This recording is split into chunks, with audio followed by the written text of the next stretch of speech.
নমস্কাৰ বন্ধুসকল, আজি মোৰ নতুন এটা ভিডিঅ'লৈ আপোনালোকক স্বাগতম জনাইছোঁ। কিয়নো আজিৰ ভিডিঅ'টোত 15 আগষ্ট আহিলে, সেইকাৰণে মানে স্বাধীনতা দিৱসত কেনেকৈ ভাষণ দিব লাগে সেইটোকে ভিডিঅ'টোত আজি ভাষণ দিম মই। তো চাওক আমাৰ এইটো ভিডিঅ' সকলোকে।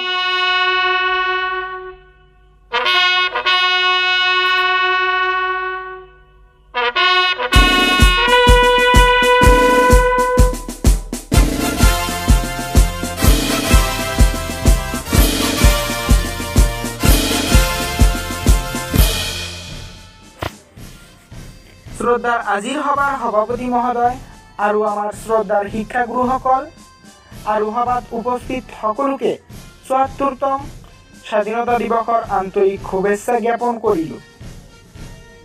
আজি 15 আগষ্ট ৭৪ সংখ্যক স্বাধীনতা দিৱস পালন কৰি আছোঁ।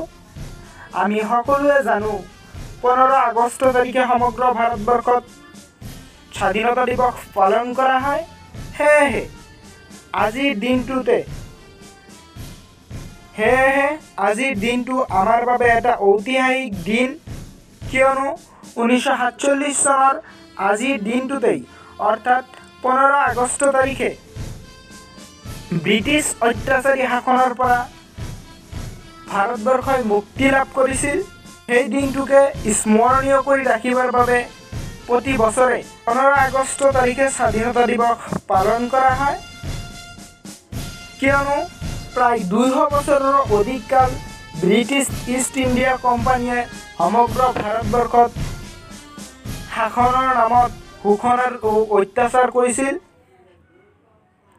কিন্তু সেই সময়ত ভাৰতৰ বীৰ যোদ্ধাসকলে, বীৰ শ্বহীদসকলে তাৰ বিৰুদ্ধে মাত মাতিছিল যদিও কাৰোবাক কাৰাবন্দী কৰি ৰাখিছিল, আন কাৰোবাক ফাঁচি দি মাৰা হৈছিল।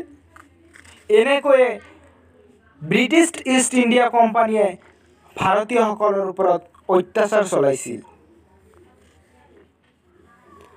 তথাপি ভাৰতীয়সকল বহি থকা নাছিল, ব্ৰিটিছৰ বিৰুদ্ধে মাত মাতিয়ে আছিল। এটা কথাত ক'বলৈ গ'লে ব্ৰিটিছ চৰকাৰে যিমানে অত্যাচাৰ কৰিছিল তাতকৈ দ্বিগুণ ৰূপত ভাৰতীয়সকলৰ মনত প্ৰতিশোধৰ আগুন জ্বলি উঠিছিল। তেওঁলোকে ব্ৰিটিছ অত্যাচাৰী শাসনৰ পৰা মুক্তি লাভ কৰিবলৈ নিজৰ বুকু পাতি দিছিল, নিজৰ জীৱন উচৰ্গা কৰিছিল। তথাপি ভাৰতবৰ্ষক কাৰো তলতীয়া কৰি ৰাখিব বিচৰা নাছিল। ভাৰতীয় স্বাধীনতা আন্দোলনৰ অন্যতম ব্যক্তিজন হ'ল মহাত্মা গান্ধী। যেতিয়া বিশ্বত হিংসাত্মক পৰিস্থিতিয়ে বিৰাজ কৰিছিল, সেই সময়ত মহাত্মা গান্ধীয়ে অহিংসা নীতিৰে ইংৰাজৰ বিৰুদ্ধে স্বাধীনতা আন্দোলনৰ নেতৃত্ব দিছিল। মহাত্মা গান্ধীৰ উদ্দেশ্য আছিল ভাৰতবৰ্ষক এখন আত্মনিৰ্ভৰশীল ৰাষ্ট্ৰ হিচাপে গঢ়ি তোলা। এই আত্মনিৰ্ভৰশীলৰ মূল চাবিকাঠি আছিল গ্ৰাম স্বৰাজ। গান্ধীয়ে কুটিৰ শিল্পক গ্ৰাম স্বৰাজৰ ভেটি হিচাপে ব্যৱহাৰ কৰিছিল।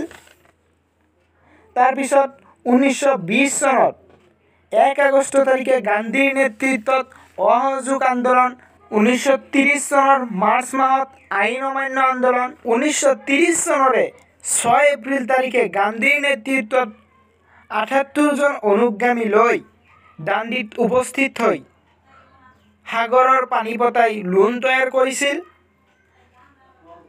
আৰু 1942 চনত ভাৰত ত্যাগ আন্দোলনত যোগদান কৰিছিল। ভাৰতীয় স্বাধীনতা আন্দোলনৰ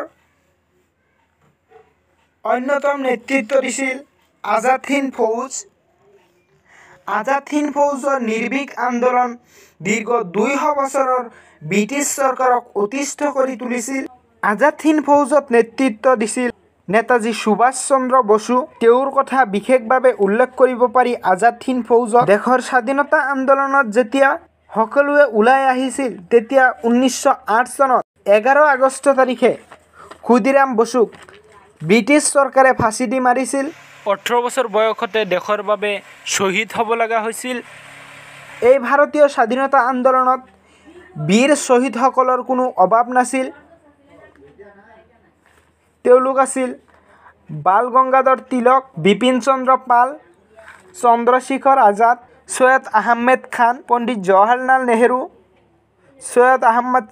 সৈয়দ মোহাম্মদ ছাদুল্লাহ, চৰ্দাৰ বল্লভভাই পেটেল, মহাত্মা গান্ধী প্ৰমুখ্যে স্বাধীনতা আন্দোলনৰ বহুতো বীৰ যোদ্ধাসকলৰ বলিদানত 1947 চনৰ 15 আগষ্ট তাৰিখে সমগ্ৰ ভাৰতবৰ্ষই স্বাধীনতা লাভ কৰিছিল। কিন্তু এই অবিভক্ত ভাৰতবৰ্ষত কাল অভিশাপ নামি আহি সমগ্ৰ ভাৰতবৰ্ষত 1947 চনৰ 14 আগষ্ট তাৰিখে মাজৰাতি দুটা ভাগত বিভক্ত কৰি ভাৰত আৰু পাকিস্তান হৈছিল। পাকিস্তান প্ৰধানতঃ মুছলিম ৰাষ্ট্ৰ হিচাপে গঠিত হৈছিল আৰু ভাৰতবৰ্ষ সাৰ্বভৌম গণতান্ত্ৰিক ধৰ্মনিৰপেক্ষ ৰাষ্ট্ৰ হিচাপে গঠিত হৈছিল। 1947 চনৰ 15 আগষ্ট তাৰিখৰ পৰা প্ৰতি বছৰে 15 আগষ্ট তাৰিখে স্বাধীনতা দিৱস পালন কৰা হয়। দিল্লী লালকিল্লাত 1947 চনৰ 15 আগষ্ট তাৰিখে ভাৰতবৰ্ষৰ প্ৰথম প্ৰধানমন্ত্ৰী পণ্ডিত জৱাহৰলাল নেহৰুৱে শপত গ্ৰহণ কৰে আৰু লাহোৰী গেটৰ ওপৰত জাতীয় পতাকা উত্তোলন কৰে। তেতিয়াৰ পৰা ভাৰতৰ প্ৰধানমন্ত্ৰী লালকিল্লা লাহোৰী গেটত জাতীয় পতাকা উত্তোলন কৰে আৰু জাতিৰ উদ্দেশ্যে ভাষণ প্ৰদান কৰে।